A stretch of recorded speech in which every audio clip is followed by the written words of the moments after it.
hikayah sebagaimana telah datang dalam sebuah kisah. Anna imra'atan atatin Nabiyya alaihi salatu wassalam, bahwa seorang wanita telah pernah datang kepada Nabi sallallahu alaihi wasallam. Wa qalat, kemudian wanita ini berkata, ya Rasulullah, duhai utusan Allah, ini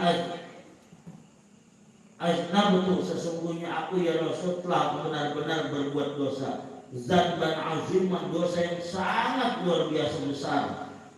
Fadawani, maka tolong obatin aku ya Rasul. Faqala ya Rasulullah, kemudian dilanjutkan perkataannya, ya Rasulullah, duhai utusan Allah. Faqala, kemudian berkata ya Rasulullah, tubi ilallahi ta'ala, wahai wanita, bertaubatlah kamu kepada Allah. Faqalat, kemudian wanita ini menjawab, innal arda qad arafat zanbi, sesungguhnya dunia ini, bumi ini sudah tahu dosa-dosaku ya Rasul. Wa ajnabtu 'alaiha, dan aku berbuat dosa di atasnya, yaitu di atas bumi. Wa hiya tashhadu 'alayya, dan dia kelak akan bersaksi atas segala dosa-dosaku. Kapan? Yaumal qiyamah, pada hari kiamat. Faqala Nabi alaihi salatu wassalam, maka Rasul menjawab, fa innaha la tashhadu 'alaiki, sesungguhnya itu dia, bumi, tidak akan bersaksi atas dirimu wahai ibu. Qala Allah Ta'ala, karena Allah Subhanahu wa Ta'ala berfirman, yauma tubaddilul arda ghairal ardi, pada hari itu Allah akan mengganti bumi dengan bumi yang berbeda. Ya, bumi yang kita injak hari ini pada nanti di hari kiamat bukan bumi yang ini, bumi yang lain. Itu ada di dalam Al-Quran, itu nggak boleh dicatat. Ibrahim ayat 48, Al-Quran surah Ibrahim ayat 48. Faqalat, wanita ini kemudian melanjutkan berkata, inna sama'a qad arafat, begitu juga langit ya Rasulullah, langit udah tahu, qad arafat, dia udah tahu apa dosa, min fauqi, dari atasku ini dia melihat bagaimana aku berbuat dosa. Wa hiya tashhadu 'alayya, dan dia pasti akan bersaksi atas segala kebodohan dan dosa-dosaku yaumal qiyamati, pada hari kiamat nanti. Faqala Nabi alaihi salatu wassalam, maka Rasulullah SAW bersabda, innallaha ta'ala yatawis sama'a kama qala Allah Ta'ala, tenang aja, ntar Allah juga bakalan gulung itu langit. Yatawis sama kama qala Allah Ta'ala, sebagaimana Allah berfirman, yauma natawis sama'a katais sajali lil kutubi, sebagaimana pada hari di mana Allah akan menggulung langit sebagaimana Allah menggulung kertas, lil kutubi, kertas untuk menulis. Faqalat ya Rasulullah, berkata lagi wanita ini, ya Rasulullah, innal karamal katibin, sesungguhnya itu malaikat, innal kiramal katibin, sesungguhnya malaikat-malaikat yang padanya pencatat tuh ya, kata budan di fil kitab, mereka mencatat amal-amal burukku di dalam kitabnya.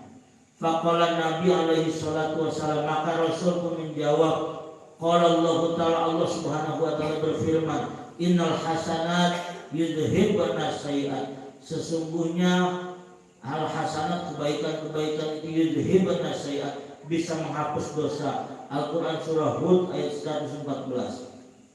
Jadi intinya nih, ibu-ibu ini datang kepada Nabi itu dengan keadaan putus asa karena dosanya yang luar biasa. Dia bilang, ya Rasul, dosa saya begini-begini. Bumi menyaksikan. Nabi bilang bahwa nanti bumi yang kita ada hari ini beda dengan bumi yang nanti akan Allah gelar di saat masa penghakiman. Tapi langit juga melihat ya Rasul, nanti langit akan digulung sama Allah sebagaimana digulungnya sebuah kertas. Kemudian dia masih bilang lagi, tapi kan para malaikat mencatat keburukan-keburukan saya. Tenang aja, begitu kata Nabi. Dan Allah Subhanahu wa Ta'ala kan menyatakan innal hasanat yudhibna sayiat, sesungguhnya keburukan itu bisa menghapus kebaikan bisa menghapus keburukan. Hud ayat 114. Summa qala Nabi sallallahu alaihi wasallam, kemudian Nabi lagi-lagi bersabda, at-taibu minadz dzanbi, orang-orang yang bertaubat daripada dosa-dosanya, kaman lazan balahu, dia akan lahir bersih seakan-akan tidak ada sedikit pun dosa dalam dirinya. Summa qalatil mar'a, kemudian wanita ini masih berkata, innal malaikata waqafu alayya, Sesungguhnya para malaikat itu menyaksikan apa yang aku lakukan ala afali alayya afali perbuatanku, wa yashhaduna alayya min su'i afali, dan mereka menyaksikan keburukan-keburukan tingkah lakuku. Qala Nabi alaihi salatu wassalam, Nabi sallallahu alaihi wasallam bersabda, Inna Allah Ta'ala ansal hafazata. Nanti pada waktunya Allah yang akan membuat malaikat hafazah lupa. Ya, malaikat hafazah salah satu malaikat yang mencatat keburukan-keburukan kita. Allah akan bikin malaikat hafazah itu ansal hafazata, membuat lupa malaikat hafazah yaumul qiyamah, pada hari kiamat. Kama Zakar fi kitab Rabi'il Abror, sebagaimana kama zukir, sebagaimana disebutkan fi kitab Rabi'il Abror, di dalam kitab judulnya Rabi'ul Abror, ana Nabi alaihi salatu wassalam, bahwa Nabi sallallahu alaihi wasallam bersabda, qala idza tabal 'abdu ilallahi, ketika seorang hamba sudah bertaubat kepada Allah, fataballahu, dan